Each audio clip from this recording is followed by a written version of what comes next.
All right, mathletes near and far and wide. I guess I've been using all those expressions. Welcome back to another edition of Hacking the Star. And welcome back to another edition of this big bald guy over here forgot something. Hold on. This is the lesson that you should have done last time. Not the one you deserved, but the one you needed. And he forgot, so here. Batman, would you quit interrupting my lessons? Although, I guess that's true. I did forget to show you these problems. So if you watched the last video and you wanted to work on stuff, you can just try these. You can just do exactly what Batman says. Because he's always right. Because he's Batman. All right, thanks, Batman. Would you mind lining that up? Yeah, sure, no problem. Just line this up. Right. Hey, look. It's a B. For Batman. Okay, yeah, I'm sure it is. We're gonna try to work together here because I was so disturbed by the reappearance of my arch nemesis that I forgot to give this problem. Nemesis? A nemesis is someone you actually have a chance of beating. You're not my nemesis. You're like just barely decoration. Okay, not my nemesis, the bane of my existence. Bane, I get it. Or perhaps he was wondering why you would shoot him at... No, bro, that wasn't a com for a cameo. We were just name dropping. That was unnecessary. Yeah, sorry, dude. Get out of here. All right, so you and I are going to work together, Batman. It's going to be great. Of course it's going to be great. Do you know why? The BAT in Batman stands for Best at Teamwork. Which means I'm better at it than you are. All right, fine. Why don't you move these problems out of the way? Let's get to today's lesson. Wow, you got a bunch of empty spot right here. What are you going to do with all that space? I'm going to use it to teach math. Oh, okay. And you're going to help me. Cool. What do you want me to do, bro? Like, derive some calculus? Integrate some equations? Actually, I'd just like you to count. Count, like, with numbers? Yeah, that's how you count. Oh, no problem. Here we go. 2, 3, 5, 7, 11, 13, 17. Batman, are you counting prime numbers? Well, yeah. I mean, just counting's way too easy. Would you want like a Fibonacci set instead? 1, 1, 2, 3, 5, 8, 30. No, Batman, I don't. I just want you to count, man. The whole point of this was that naturally, when you start counting, you count 1, 2, 3, and then natural was that was the whole point, Batman. Well, I'm not natural. I'm supernatural. That's right, kids. I'm scary cool. All right, so besides abnormal, I mean super normal people like Batman, naturally, when you start counting, you start with 1, 2, 3, 4. And so naturally, we don't ever start counting with 0. Yeah, unless, like, we're counting you, 'cause you're 0. I'm going to let that slide in the interest of getting this done. But kids, if you could ignore this for a minute. We're giving numbers a category to fit in. And the first category is called natural numbers. So all of these numbers here are called the natural numbers. They're the numbers that you would naturally count with. So 1, 2, 3, 4, and they go up to infinity. We say, or at least I like to say, this is the smallest group, but really it's not small at all. Even if you count just with these numbers, you could keep counting for the rest of your life and never finish. And in fact, your grandkids could pick it up where you leave off, and their grandkids, and you would never finish counting. So it's still an infinitely big group. But I call it the smallest because it includes only certain things, whereas the other groups include a little more. So I don't naturally start counting at 0, but if I include 0, then I change the name of the group. This inside group is called natural numbers, and when I put the 0 in, I've now got whole numbers. Oh, I get it, because you put a hole on the paper. Sure, we could go with that, except that's spelled differently. This isn't a spelling class, is it? I suppose it's not. Okay. So if you include the 0, you got whole numbers, just like there's a circle in the word whole, there's a circle in the whole number group. It's also a hole, kids. Just ignore him. And you'll notice that this group is now a little tiny bit bigger. It's only one number bigger. So in a lot of sense, it seems like a waste of time, but mathematicians have given it a name already, so I guess we'll learn it, all right?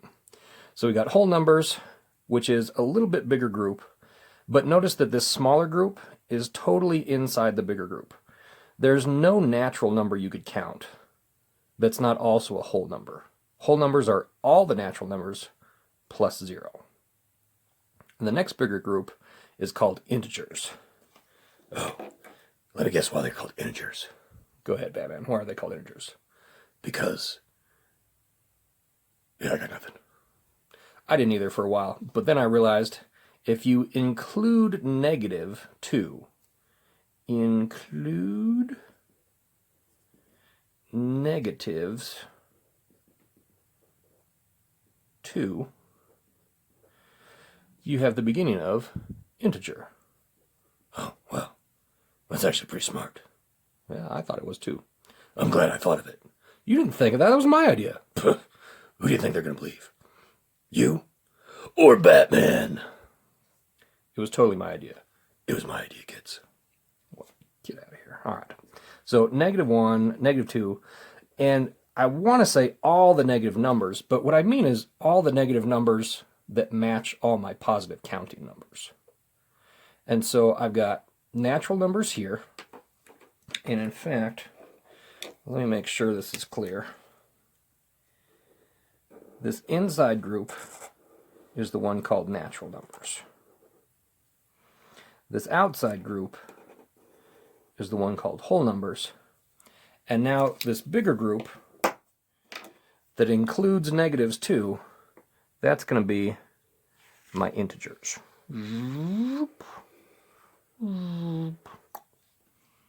That's kind of a sloppy circle, isn't it? It's kind of the best I can do on the fly. A fly. Like the Batwing. I am so tired of you already. Are you sure you don't have anything better to do than help me with math? And I mean help in the loosest sense of the word. Well, I could find all the criminals, but I already locked them in Arkham. All right. Well, what do you think's next, Batman? I don't know, but I'll bet it's super boring. Because all this is super boring. Isn't that... You are not helping these kids learn anything. You're just going to make them think math is boring. No, kids. Math is great. If you're Batman. Okay, so bat math is great. Ooh, that's a great idea. Batmath. Patent pending. That was my idea, too. Oh, yeah, right. Like integers was your idea. That was... I'm going to let it go. I want my kids to learn math. That's what I'm going to focus on. Anyway, you'll know that if you've ever used numbers in the real world, that this group of numbers isn't very common. In other words, you use them all the time when you're little and you don't know any better, but as soon as you go shopping, you realize there's actually numbers in between these numbers. There's not things that cost $2 and things that cost $3 and nothing in between. You can have things that cost $2 and 1 cent, or $2.99. Or $2 and Batman. That's not a number. That's not, no, you can't have that. I can have that. Well, all right, fine. My natural people, the normal ones, they can't have that. But they could. If they were awesome. I think they're pretty awesome. Well, of course you do. Because you're boring. I'm not boring. I'm... Whatever. You're mean. Anyway, if I start to include numbers that aren't just counting numbers, and I'd normally say whole numbers, but now that we've got an official math term for whole numbers, we try to stay away from that. Even in the negative side. And it doesn't have to be just a decimal. I could also have something like, if I lose 1.5 pair of shoes. So I lost a whole pair of shoes and my left shoe. So I lost 1.5 pairs of shoes. We have all these numbers that are between my counting numbers. Kind of like, I have a bunch of lobster between lobster thermidor. That's not how lobster thermidor works. You wouldn't know. You've never had it. Well, yeah, fair enough. Yeah, okay. Anyway, the point is, if you include all these numbers between these numbers, you've got infinite possibilities. Just between the number 2 and the number 3 on a number line, I could have 2.1. And then you think, okay, well, I could split that into 10. But no, because between 2 and 2.1, I could also split it up to where there's 2.01 all the way up to 2.09. And I just keep adding decimals, and I could find an infinite number of numbers between, not only between 2 and 3, but even between 2 and 2.1. And not every single one of those numbers is going to be part of this group. What group? Like a rock group? The Bats? That's not a rock group. Not yet. I'll go get my guitar, though. Oh, that'd be awesome. If you go get your guitar, I would be so happy because you'd be gone. Oh, you're right. I'll do it later. Anyway, there's a rule that says if you can write this number as a ratio, meaning a counting number on top and a counting number on bottom, then it'll fit into this group, and we call them all rational numbers. Well, rational. That's the opposite of what I deal with. I deal with a bunch of crazy people from Gotham. Well, honestly, if I have to put up with you much longer, I will also be crazy. That makes sense. Anyway, you can see the word rational, and you can remember that came from the word ratio, but really, just think about it as a fraction. If you can write a number as a fraction, then it counts as a rational number. Wait, why'd you write a bunch of decimals if we're talking about fractions? That's actually an excellent question, Batman. We can always turn a decimal number into a fraction as long as two things are true. Actually, as long as one of two things are true. Okay, first thing is, you're awesome. Second thing is, you have paper to write on? Well, no. I mean, you could do it on a computer if you wanted. A bat computer? I suppose you could. Well, why don't we? Because we've had this conversation before. Oh, really? I must have fallen asleep. 'Cause you're boring. See? You don't even have a snappy comeback. I'm just busy crying right now. You're the worst. Anyway, if the decimal ever stops, so these two numbers here, they don't keep going forever. There's 2 digits and they're over. If they ever stop, you can rewrite them as fractions. And maybe some lesson I'll teach you how, but for now, just trust me, you can. Don't trust him. Trust me. You can. Also, if the number goes on forever, like for instance, if I take a third. I thought we were trying to get decimals. Well, I'm going to go opposite here. Oh. Well, why don't you write it backwards then? Because, okay.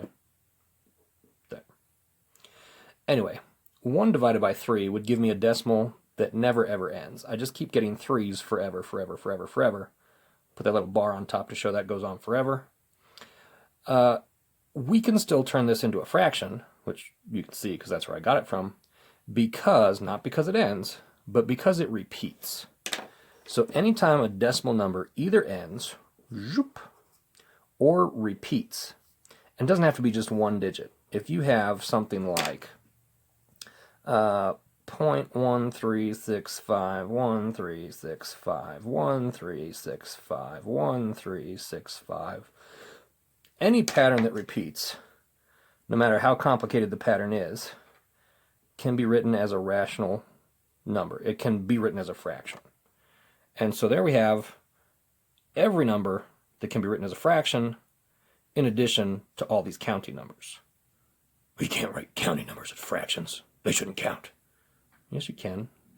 Any whole number in the world is just that number divided by 1. So you can write all these as fractions.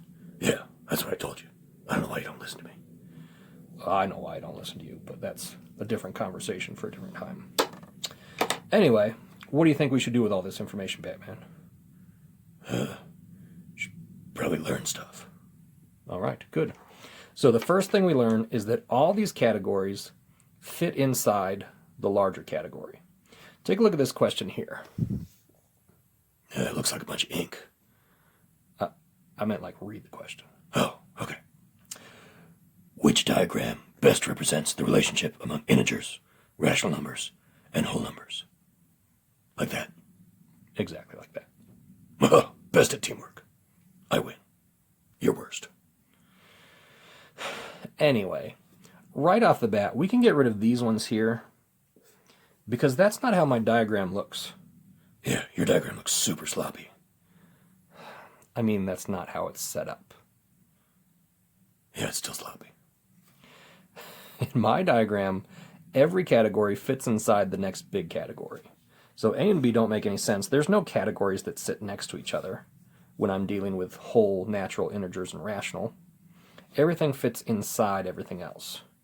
And then the choice is, okay, what's the most exclusive, the innermost group? Well, they don't even include natural numbers here, so we don't have to worry about that. The smallest group here is whole numbers, so this one's got to be D. C doesn't make sense because it says all integers in the entire universe fit inside this group called rational numbers, and both of those groups, the integers and the rational numbers, fit inside this group called whole numbers.